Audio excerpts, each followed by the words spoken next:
seem super powerful, until you realise that you can only really utilise them once you're at a stage of the game where you've basically already won. And Solar Tomato is a bit like that. It is incredibly strong, there's no denying it, but by the time that this plant is generating serious sun, you've probably already won this stage anyway.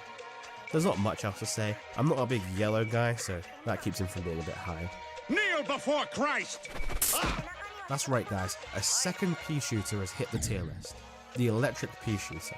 This guy, to me at least, is one of the poster childs to power creep.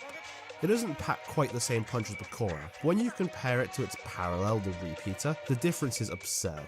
But as you might be able to tell, I don't actually mind it. I mean, let's be real, the Repeater isn't exactly the bar of excellence. The electric pea is a premium plant, but it's one of the ones you can buy for a $5 with no FOMO, so it's a bit more accessible.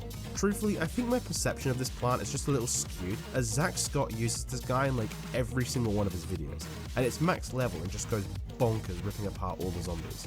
I get the feeling it's his favourite plant. The thing about this plant which separates it from the other broken plants in my mind is that I definitely get why people would want to use this one. Its attacks are really satisfying.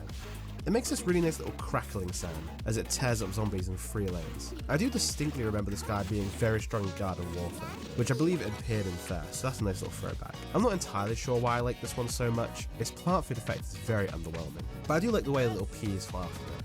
I think I mostly like it because it's very simplistic in its brokenness. No need for instant kills or fucking somersaults. Just strong and clean and above all, very satisfying shots. Doing yet another plant that I wanted to dislike, the snap pea. This might come as somewhat of a surprise, as I'm a huge enjoyer of carnivorous plants, but at first glance it kind of gave me the same impression as Rhubarbarian, the way that plant functions identically to Bonk Choy except it's somersaults.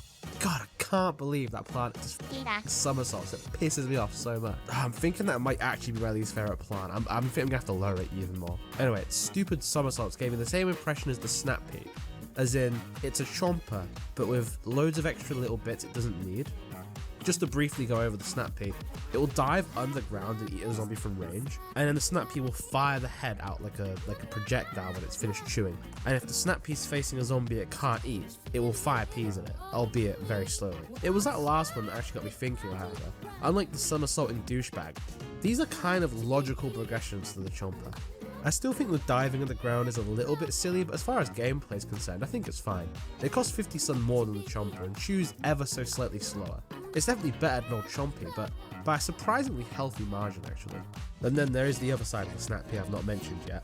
He looks fucking sick. When I returned to the game for the first time, this one really jumped out to me. I wanted to use it so badly, and then unfortunately learned about what a seed premium plant is. Which really is a shame, because this is one of the very few plants in the entire game that I would have spent £5 on. Also, a little bonus fact direct from the wiki, if this plant eats the Medusa zombie, the head it spits out will turn a zombie to stone. That's just such unnecessary attention to detail, and I absolutely love it. Krakatoa! Up next we have the Lava Guava, an instant use plant that is pretty much the same as all other instant use plants. I always thought the lava puddles it leaves behind looks like the British childhood classic Cherryade.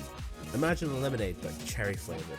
And upon doing research for this video, it turns out this guy's name comes from the cocktail called Guava Lava. So I guess it's actually an intentional design, that's really cool. It's really hard to find things to say about the instant use plants. They take up so little screen time and they all do virtually the same thing, but I do have one major gripe with the Lava Guava. I had absolutely no idea that this thing was a premium plant, and I bet a lot of you watching didn't know that either. And that's because the Lost City had a ridiculous amount of conveyor belt levels, and pretty much all of them make you use the Lava Guava. I always thought this was just one of the plants we unlocked in the Lost City, and it's actually really lame to push it that hard if it's a premium plant. Although, to be fair, it's gem premium, which is like the lowest form of being premium. Although I actually find the £5 plants less offensive.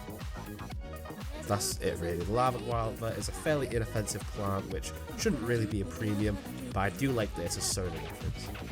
Ah! What the hell is that? Oh my god, it's a little me! Oh, looks as if he's more fully formed than we thought. Up next is another pea shooter, and this one's pretty iconic and also from the first game, the Split Pea. This is fairly low on the list for such a classic plant, but let me start with what I do like about it. Firstly, it's a fantastic interpretation of the real life Split Pea.